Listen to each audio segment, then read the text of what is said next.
Hello, good morning mga mare. Kumusta ang lahat? Ngayon lang ako ulit nakapag-vlog. At maglilinis nga ako ngayon for today's video. Ayan nga, pinapakita ko sa inyo kung gaano kagulo ang kwarto namin. Kasi nga, ang dami naming mga gamit, ang dami mga abubot, kaya kailangan nang ayusin. At para naman maiba naman sa paningin ko ang mga ayos dito sa kwarto namin.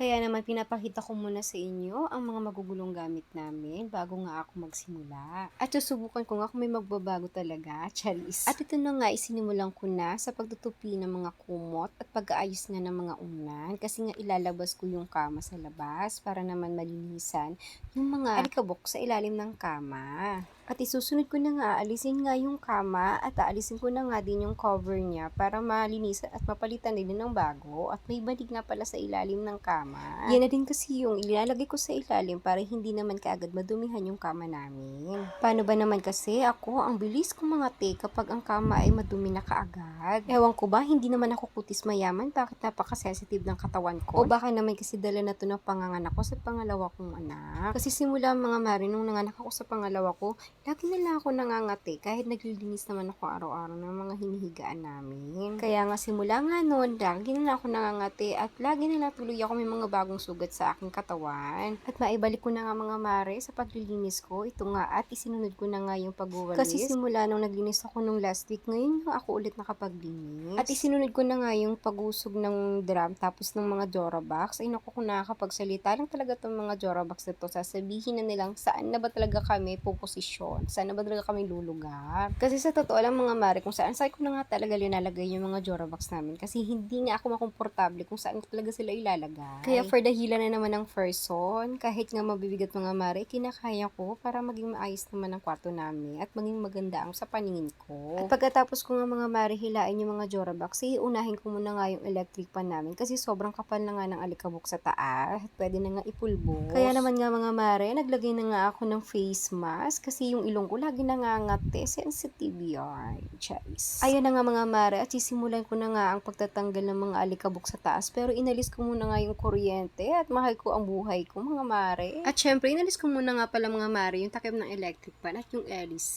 At ginamitan ko nga na pang malakasan na plies nga mga mare kasi medyo kalawangin na nga yung electric pan namin. Kaya medyo may kahirapan nga pag-alis ng takip ng electric pan, gawa ng kalawangin ng electric pan namin, yung lock niya ang hirap-hirap na mabuksan. At ito na nga mga mare, natanggal ko na nga yung LEC at yung takip nga ng electric pan. Tingnan nyo nga naman nga mga mare kung gaano talaga kapal na yung mga alikabok ng electric pan namin. Kaya ito naman mga mare, sinimulan ko na nga yung pag-aalis ng alikabok na kukitang-kita talaga na sobrang kapal na nga talaga ng alikabok sa electric pan namin. At siguro nga mga mare, dyan din yung dahilan kung bakit ako lagi nangangati mga mare kasi ang dami ng alikabok na naipon sa electric pan. At natapos na nga ako mga mare at winawalis ko na nga yung mga alikabok na galing sa electric pan namin. At isusunod ko naman nga mga mare, ito nga Jorabox na inila ko sa gilid. Ito punasan ko naman nga at aalisin ko na nga din naman yung mga gamit sa taas. Kasi nga parehas lang naman, naglilinis na tayo, kailangan na punasan na ang mga bawat sulok ng Jorabox para paniguradong malinis talaga. At isinusunod ko naman nga dyan mga mare, ang mga abubot ko nga sa ibabaw ng Jorabox. Ewan ko nga ba, bakit mahilig ako sa mga gamit na hindi naman nga mga pwede nang gamitin, pinangihinayangan ko pa rin na itapon. Siguro hindi lang naman akong ganun mga mare, diba? Syempre kayo din, ganyan din, aminin nyo.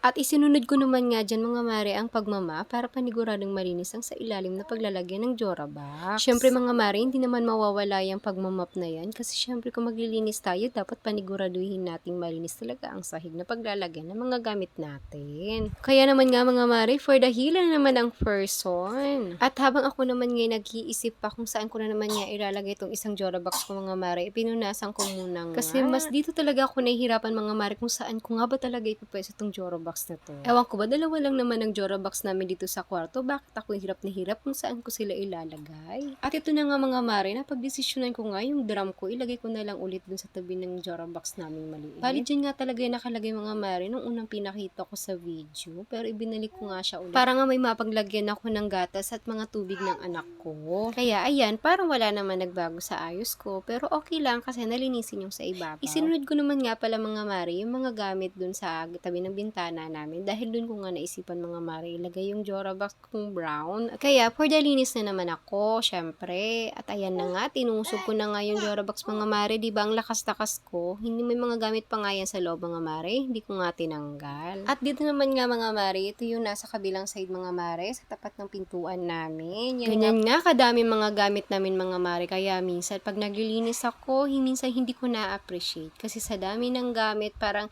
feeling ko parang wala lang yung paglilinis ko. At isinunod ko naman nga mga mare, yung mga nakasabit sa taas. Inayos ko nga yung mga bag, mga lotion, mga lagayan ng sombrero. Para naman maganda sa paningin natin, syempre. Kasi tayong mga nanay, kailangan lagi nating panatiliing malinis ang kapaligiran natin, di ba mga mare? Pero aminado tayo mga mare, yung iba sa atin, hindi na masyadong nakakapaglinis gawa ng syempre, may mga bata tayong maliliit. Kaya hindi na rin naman maiiwasan yung laging may kalat. Kaya sa iba dyan, wag nyo naman i-judge yung mga nanay. Minsan nakikita nyo, nagpapahinga nagsiselfone, pero hindi nyo alam, mga pagod na din yan. Pagod sa maghapon na paglilinis. Nagkakataon lang na nakikita nyo na nagpapahinga na siya. At ito na nga guys, ang final look ng aking inayo. So thank you for watching!